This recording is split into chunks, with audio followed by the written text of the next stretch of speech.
Hello and welcome to Experience Austin Peay, the podcast dedicated to highlighting why this is the premier university in the region. I'm Charles Booth, Director of Communication, and this is our final episode of our inaugural season, Forgotten Tennessee. And today we're excited to have Dr. Dwayne Estes with us. Dr. Estes is a professor of biology here, and he's also the executive director of the Southeastern Grasslands Institute, which really recently celebrated its 5th anniversary. And since this is Forgotten Tennessee, we're going to talk a little bit today about the Forgotten Walker-Smith expedition of 1779, which he's been researching and I don't really know anything about. Yeah, it's it's kind of funny because the Walker-Smith expedition of 1779 was the attempt by the governor of Virginia and the governor of North Carolina at the time, because in those days, what is now Kentucky was part of Virginia, and what is now Tennessee was part of North Carolina. We had not each achieved statehood, right? And so a lot of your listeners may be wondering, why is a professor of biology coming on to talk about a state line boundary survey that clearly falls within the realm of American history, right, or cartography, but not biology? What's up with that? Right, exactly. So it's kind of it is a forgotten story, but it has amazing implications. Many people don't realize it, but when you look at a map and you see the present day boundary between Tennessee and Kentucky, many people probably wondered, why is it when you trace the northern boundary and you get to land between the lakes, the boundary line goes up, over, down, and then over to the Mississippi River? Yeah, I always wondered about that.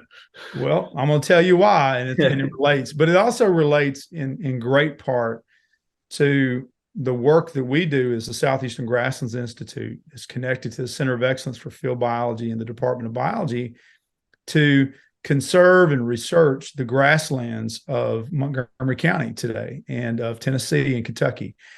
So, when you're ready, Charles, I'll just kind of tell you that story of the Walker-Smith expedition. Yeah, I'd love that, because I think before I met you years ago, I never knew about grasslands in this area, and I think you've kind of educated me, and so it's exciting to talk to you. So yeah, please go on about the expedition.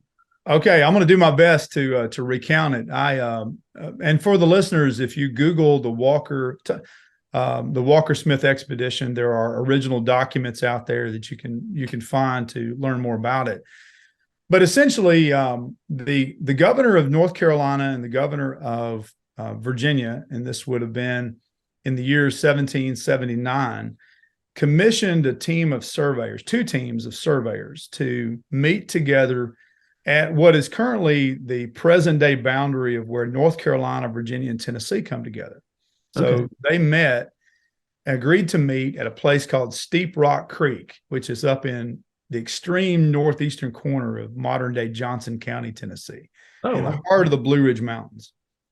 And the reason they met there was that the prior surveyors who had surveyed what is now the North Carolina and Virginia state line, they originally had started that survey work all the way from the Atlantic coast in like the 1740s, back in in colonial days, prior to the founding of our nation. And that work was surveyed as far west as Steep Rock Creek, where our story is going to begin today. Okay. There had not been at that point a survey continuing west all the way to the Mississippi River.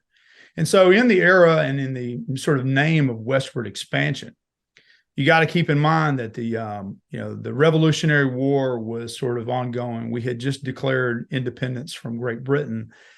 And so there was interest on behalf of the American colonies to push westward to the Mississippi River. There had been, recent, as in recent in the former 2 or 3 decades, battles with France to control all of Eastern North America, right? Between Great Britain and France. And so all these things sort of paved the way then for the growth of the American colonies. And so we begin to see a lot of land speculation, a lot of exploration. Naturalists are hired to go and sort of, hike through and wander through the backcountry to explore the land for its resources, looking for mineral deposits, looking for timber resources, where are places that people could go settle. So to get ahead of all that, land speculation. And and a lot of the forefathers of our country, like George Washington, he was interested in land speculating. He and his contemporaries formed what they called land companies. And so the Ohio Land Company, for example, was a group of very wealthy investors that were interested in surveying the state of Ohio and Indiana to get ahead of all the settlers that they saw that would be going to those places. Oh, wow. Okay. So, if they owned that land and controlled that land and could sort of control the settlement of that land, then they stood to gain, become very, very wealthy. Right. It was good business sense to kind of do this. Yeah. So for Tennessee, it was kind of the same thing. And for Virginia, for North Carolina, Virginia, it was the same thing. They saw a lot of their settlers who lived east of the Blue Ridge Mountains increasingly wanting to move west of the mountains into what is modern day Kentucky and Tennessee. And so there became this need then to better establish political boundaries. So these two governors established two commission teams, and they agreed to meet at the head of Steep Rock Creek and to go west and to continue to survey the boundary line between these two states. Well, from the start, these two teams could not agree on a starting point. So the team from North Carolina says, no, we're too far south. North Carolina's governor demands that we should be 3 miles farther north. Virginia's governor says, absolutely not. Their team says, no, absolutely not. We need to be 3 miles farther south, Right. And the Virginia team was led by Dr. Thomas Walker, who was a really famous frontier surveyor, doctor, and he was also a mentor to President Thomas Jefferson and had befriended Jefferson's family. They lived in the same community. So Walker was this, he was an avid hunter, a woodsman. He was well trusted, and he was wealthy. He was often present at major treaties between, the various Indian nations and the burgeoning American government, as they were working on these land deals. He was really in the thick of everything. That's amazing. Yeah. It's also Dr. Thomas Walker who's credited with naming the Cumberland River, which flows through Clarksville today. Oh, really? Okay. Wow. Yeah. And the discovery of the Cumberland Gap. Both of those happened more or less on the same day, about 29 years earlier in the year 1750. Because it was back then that Walker had previously led a group of men through Cumberland Gap, and they crossed the Cumberland River, naming it for the Duke of Cumberland back in Great Britain. Oh, okay. So that's where the name comes from. And yeah. And so because of his being woods wise and being a renowned sort of gentleman of the day, he was then chosen to head up the Virginia component of this expedition. So they couldn't agree on anything. They decided then, after about probably several days of effort to try to reconcile and start at a common point, they decided they couldn't start at a common point. So the North Carolina team goes 3 miles farther north on one mountain. The Virginia team goes 3 miles farther south on another mountain. And they basically then just sort of can't agree. So they start moving west. Wow. Surveying their own independent lines.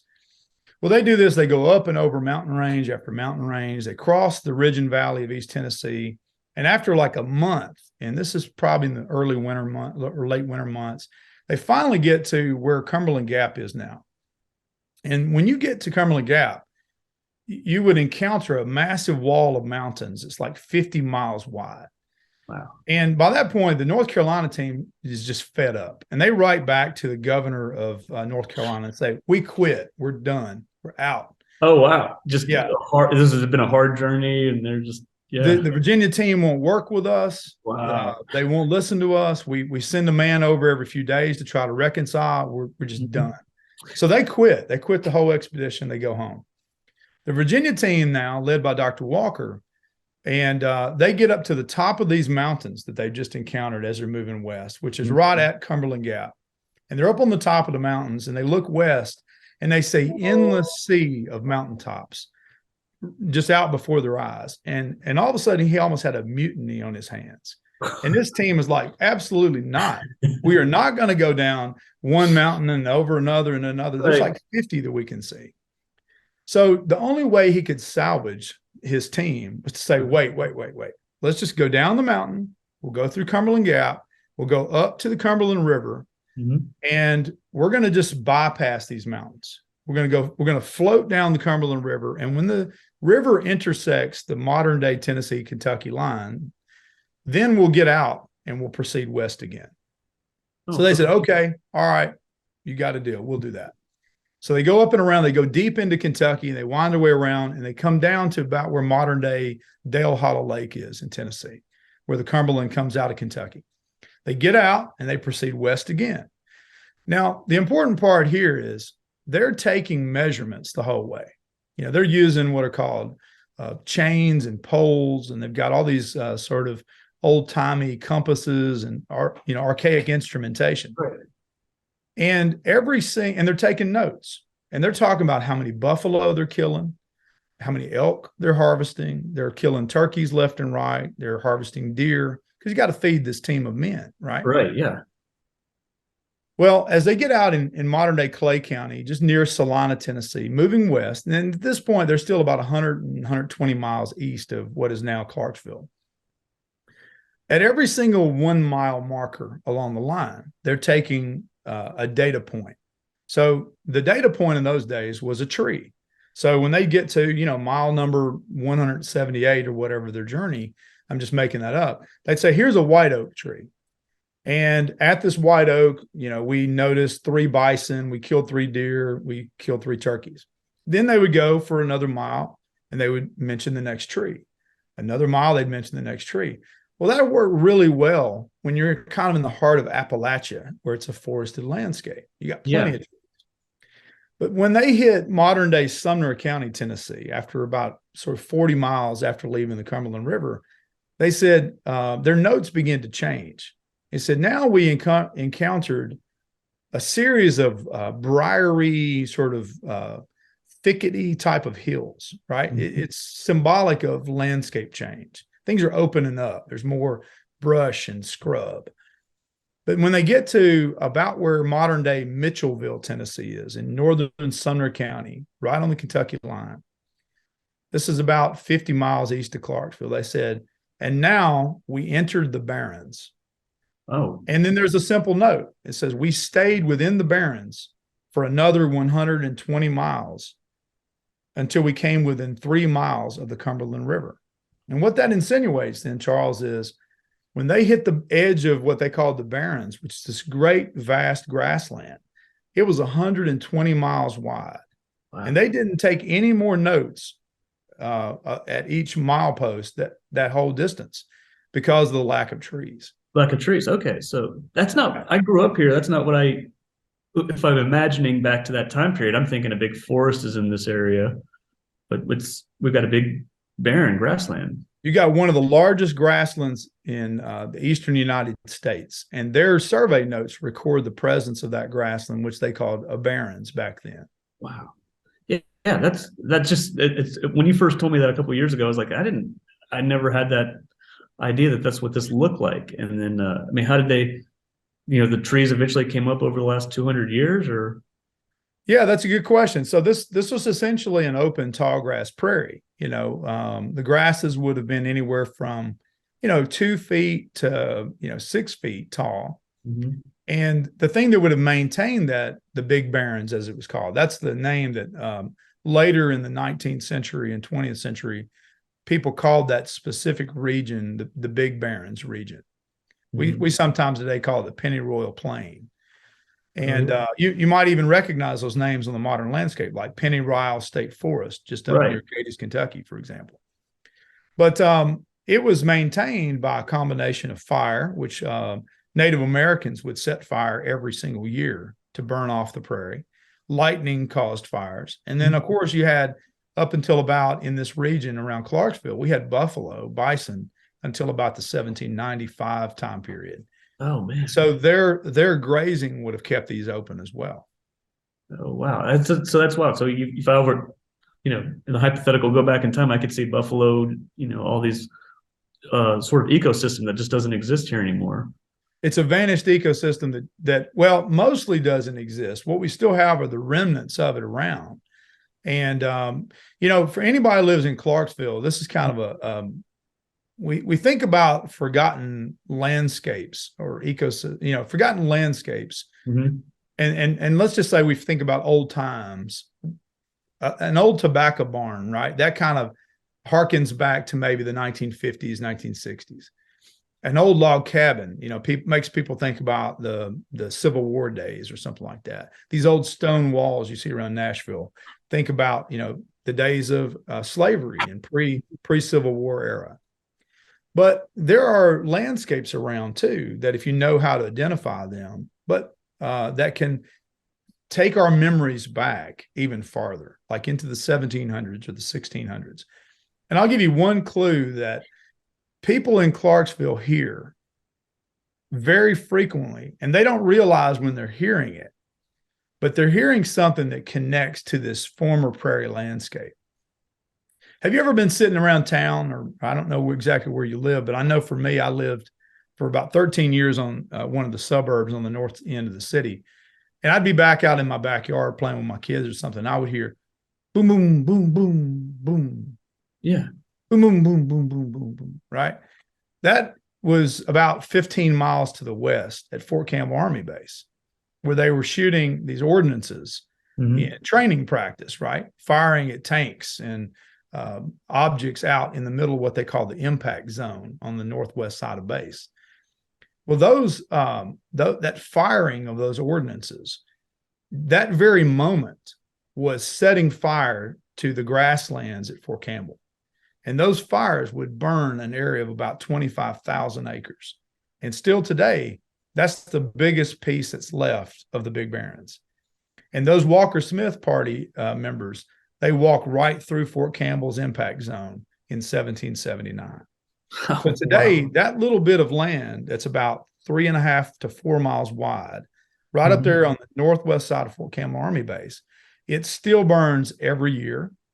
It still looks almost exactly like it would have looked in 1779. And we can thank the U.S. Army for accidentally, if you will, protecting the last biggest component of that forgotten landscape. And it's right in northwestern Montgomery County. That's 20 minutes from our offices at Austin Peay. So you've been to this area? I mean, so I'm assuming it's.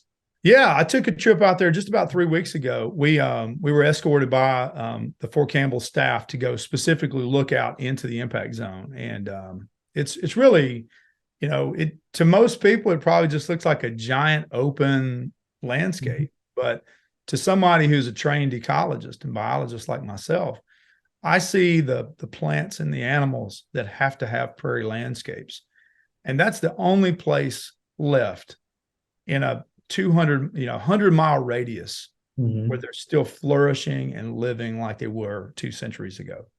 Wow. So it's like looking back in time almost when you go to this area. It's time travel. Absolutely. Yeah. So this is something that you're passionate about. I mean, you've been called the prairie preacher. I hope that's still okay to refer to that. Sure. Yeah. So how did you end up, because you and some other individuals started this Southeastern Grasslands Institute. How did you even get involved with this, find out about all this?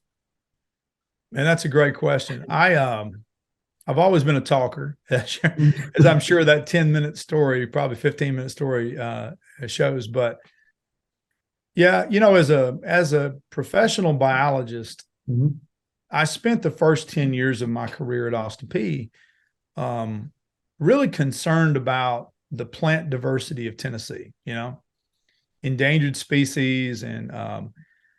And then as I became more and more aware of the kinds of things that myself and my students were researching and studying, I realized that a lot of the things I had been taught as a kid and as a high school student, or even as a college student, about the landscape of Tennessee and the eastern United States, they didn't hold up when I really started scrutinizing what we were finding with the scientific information. For example, I'd always been taught that the entire eastern United States was covered in forest, right? Well, the Walker Smith expedition clearly indicates we had a grassland 120 miles wide right there on the state line. Wow. But when I started looking at the rare plants and the rare animals that to see what they need, what it revealed is that about 66% of all the rare plants in Tennessee, that's like 440 species, 60% of all those need grasslands. And I thought, well, if everything was forested, then why are 60% of our endangered species needing something other than forest? Yeah.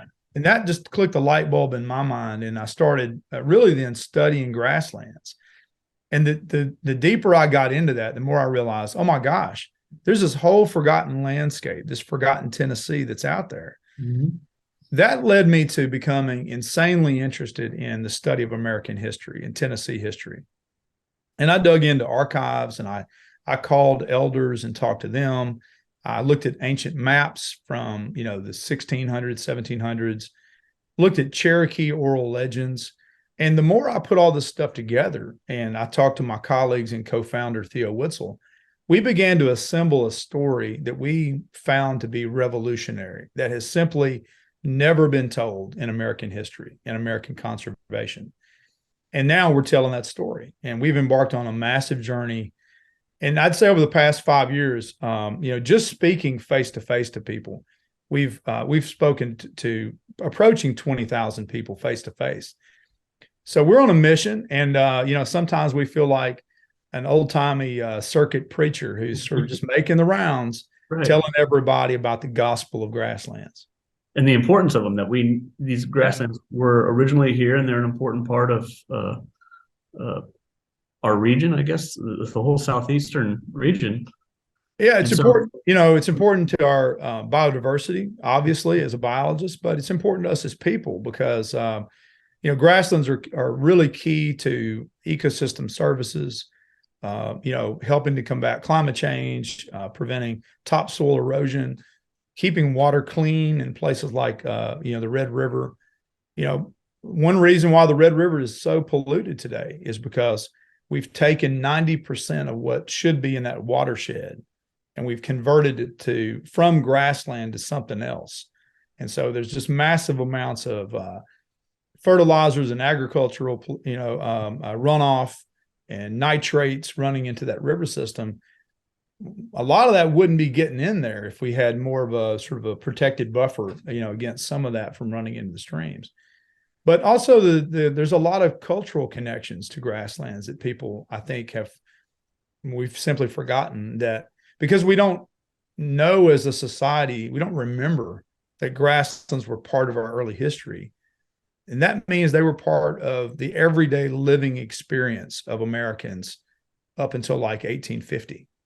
Nobody in Clarksville in the past, 175 years has experienced grasslands. And so they've essentially been erased from our collective memory as Tennesseans. Yeah. And the animals that live or would survive off the grasslands have all disappeared from this, or mostly disappeared, I'm assuming, or? Absolutely. We lost bison certainly by the year 1800 in this region. So greater prairie chickens. If you drive up to around Cracker Barrel at exit 4 on Wilma Rudolph Boulevard, just go a little bit past Cracker Barrel as you're going toward Kentucky. And just a couple hundred feet past Cracker Barrel, right across the road from Sam's Club and Tractor Supply. Yeah. Look on the left side of the road, and there's a historical marker that honors the elder Reuben Ross, for whom the Ross family connects to, like Rossview Middle School, Rossview High School. Wow. That family name is important because the Ross family came over in 1806 from North Carolina. They settled right there near where it is today Google and Oakland Elementary School off of Oakland Road. And they had a homestead there. And Reuben Ross was a circuit preacher, and he would ride all over the surrounding 50 square mile region preaching to people, And as he rode, he noted the landscape, and he talked about, for example, greater prairie chickens. He called them the prairie bird. This is the little bird that's about the size of a hen, but they only lived in prairies. And he wrote about them. And I've got an excellent quote. If you don't mind, I'd like to just recite. Reuben Ross said, "It would be difficult to imagine anything more beautiful. For as far as the eye could see, they seemed to be one vast deep green meadow. They were adorned with countless numbers of solitary trees springing up and countless numbers of bright flowers springing up in all directions. Now and then there was a solitary tree, maybe a post oak, was to be seen. He said, "It was here I first saw the prairie bird, or the barren hen, as we called it, which I afterwards met with in such vast numbers on the great prairies of Illinois. And here the wild strawberries grew in such profusion as to stain the horses' hooves a deep red color." This was about 1812 that he wrote that. But he lived right off of Exit 4, and he documented species like the greater prairie chicken. And down along the floodplain of Spring Creek, which flows through the Google Data Center property, he even noted the extinct Carolina parakeet, which disappeared about 100 years ago, off the face of the planet. We don't even have them anymore. So, yeah, there's a lot of species that have declined or gone away. But some of those species, like northern harrier hawks and short-eared owls, northern bobwhite quail, grasshopper sparrows, they still remain at Fort Campbell in the grasslands there. Oh. So part of what we're working on is let's rebuild their habitat off base at places like the Google Data Center in Dunbar Cave and the Guthrie Prairie. And let's bring back this habitat that's part of our lost natural heritage and cultural heritage, so these species can begin to make a rebound. Yeah. So the Institute, the Southeastern Grasslands Institute, you're about educating, but you're more than that. You're actually working to help bring these back, to restore some of these lost habitats. And you mentioned Google and Dunbar Cave. Y'all have got projects there that y'all have developed over the years. Yeah, absolutely. You know, I think as an organization, you know, this obviously part of Austin Peay State University, we have education and outreach and research is at our core. That's a major part of what we do. I'd say it's the majority of what we do. Yeah. But a few years ago, we decided that we had to do more. And I think we were all felt individually compelled to do more, right? It's a little bit underwhelming and unsatisfying to simply just do the research and see these ecosystems continue to vanish, and to continue to know that for my children and your children and for future generations, that they will simply disappear. And we have a higher calling to say, not on our watch, and to say, look, if we don't do this, no one else is going to do it.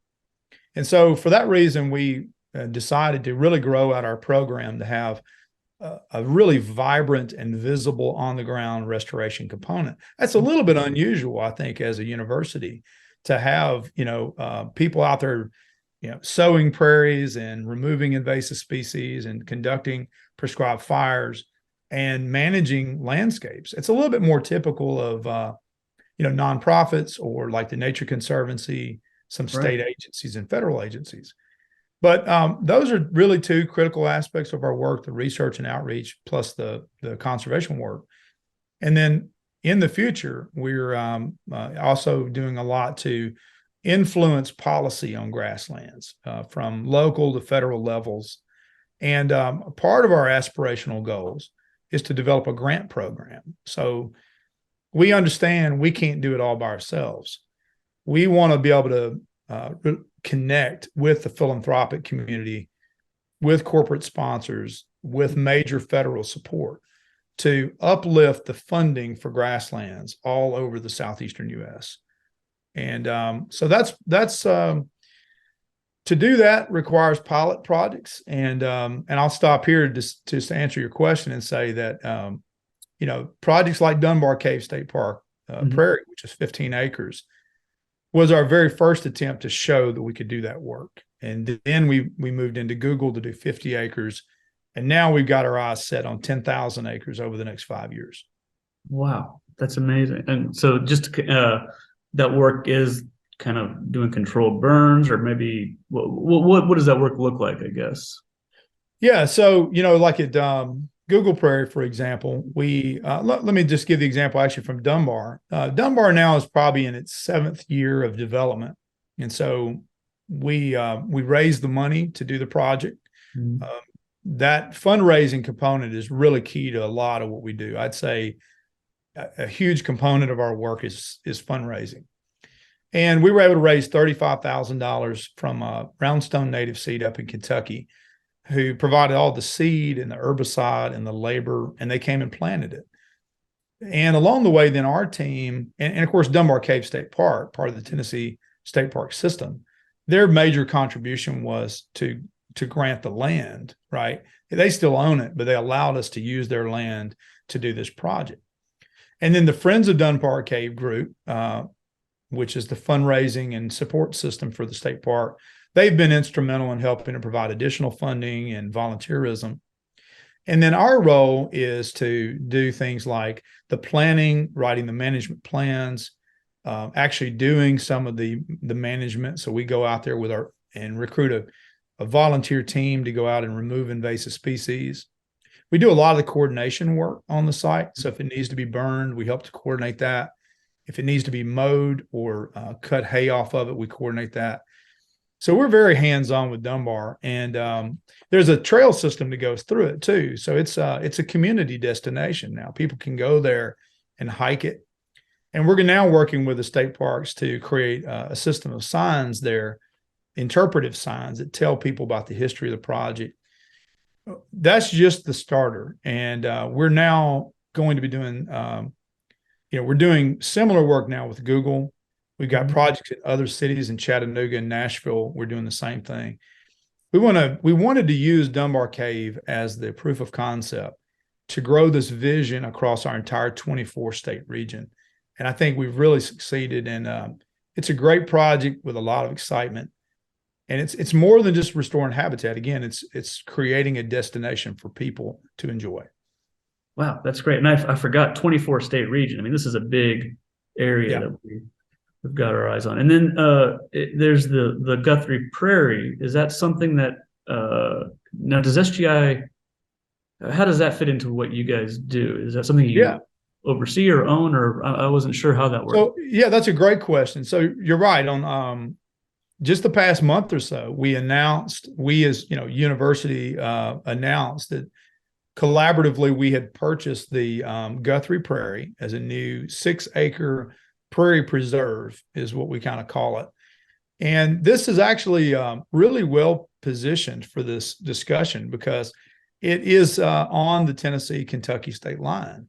It straddles the line. And so Thomas Walker and Daniel Smith and their band of 10 or 15 surveyors literally walked through the middle of this 6-acre Guthrie Prairie in 1779 as they laid out the state boundary. So we are interested in opening that up to the public. We were able to purchase that collaboratively thanks to the private fundraising efforts that SGI has been doing. We raised $104,000 from a single donor to purchase that site. It's a remnant prairie, sort of like the Fort Campbell impact zone. It has lasted and endured through 300 years of change, of landscape change. And it's the last little scrap of its kind. And it's beautiful, Charles. It's got like 5,000 tall green milkweeds in it, which is a disappearing species of beautiful sort of whitish green flowers. And it's an important site for butterflies and pollinators. And it's located right at the edge of the city of Guthrie, which of course most people associate with Kentucky. But Guthrie is a town, fairly low income, and not a lot of opportunity. This creates a natural area right on the edge of town that eventually we'll be able to open this up to the public with signs and a trail system. And I got to imagine that there will be a kid in Guthrie, many kids. There will be retirees and elderly people, or just curious people who will be able to go there for enjoyment and recreation, but they'll be able to go there in times of need to give them connection to nature that they simply don't have right now in their little town. And, people from our university, our students and our professors like Dr. Katie Haas and Dr. Evan Ream and others can go there and conduct research. And it can be places we take our classes. That's that model of purchasing these sites is something, again, a lot of people don't think about that being typical for a university. But we raised another $50,000 last month from a different donor, and we call it our Robert C. and Deborah B. Hulse Prairie Acquisition Fund. And we are going to be purchasing other sites in the future that people in other communities across Tennessee can enjoy and go to for education and outreach. Oh, wow. So we're going to be protecting sort of these forgotten Tennessee sites, the original Absolutely. Tennessee. Well, that's great. Well, Dr. Estes, that's just kind of, y'all been doing this for 5 years officially. I know you've been working on this much longer. And then I guess the future, you're excited about the future, these possible maybe grant programs helping protect all these imperiled areas. Absolutely. Yeah. It's, we started out as just sort of a two-person operation. It was myself and my co-founder, Theo Witzel, who's based in Little Rock, Arkansas. And from there, we rapidly, through the university, grew with support. We hired an administrative assistant, and I brought on my team of graduate students who played various roles. And then the more funding we got, and the Band Foundation out of Washington, D.C. has been our primary funders since the start. They've, to date, over the 5 years, they've given us around $1.75 million to grow this program. And it was they who first encouraged us to grow a program. I would have never done it on my own. I had no ability to think that big. But when a philanthropic foundation comes to you and says, guys, you're on to something special. We've heard your prairie preaching. We believe in you. We want you to do something major. We want you to grow a program, and we'll help you. And so with their philanthropic backing, it has allowed us to attract numerous other foundations. Just yesterday, I'm excited to report we just received almost $250,000 in funding, brand new money. Wow. That we didn't expect from 2 additional private philanthropic foundations. Our work with Google continues to escalate. Just one aspect of our program, just our seed program alone, we brought in about $1 million over the past, 1.5 years from federal funding sources. We're currently on track to probably get somewhere around $2.5 to $2.7 million funds raised just this year, with about a $7 million fundraising track record since we began. I only talk about money, Charles, because it's vital to what we do. And because of people who believe in Austin Peay State University, they believe in the mission we're doing, their money is going to support some excellent causes like restoring and protecting landscapes, research, internships, and scholarships for students. I really believe the sky's the limit. Next year on my horizon, I've got a number of planned trips to Washington, D.C. to meet with most of the major federal agencies, with planned visits to Capitol Hill to advocate on behalf of more grassland funding, and to meet with some foundations. So I think as we continue to work collaboratively with our university here and with our partners across the East, I really think that we're on to some good things, to be honest with you. Well, that's great. And so if people are curious about more, they can go to the website. Is that Yeah, check out the website. It's segrasslands.org. And again, we're a lot of content there if you want to know more. And feel free to, I think there's a couple links particularly to point people to. If you're interested in volunteering and participating in any of our work days, excuse me, you can sign up to become a volunteer. If you want to receive our newsletter, you can sign up to receive that as well. And by all means, if anybody is interested in donating, you can see that link there under the Take Action link in the upper right. You can see that, and we appreciate the donations, small to large, to help support the good work that we're trying to accomplish. Well, yeah. Well, Dr. Estes, I really appreciate you joining us today and kind of sharing this whole lost, forgotten Tennessee story with us. And I really do appreciate the work you guys are doing with SGI. And just thank you so much. Well, I appreciate it. I was a little scared my voice wasn't going to hold. I talked for 14 hours yesterday, so hopefully it came through just fine. And I appreciate your time very much. Thank you. Oh, yeah. Great. Oh, once again, thank you so much. And I appreciate it. Thanks, Charles. Thanks.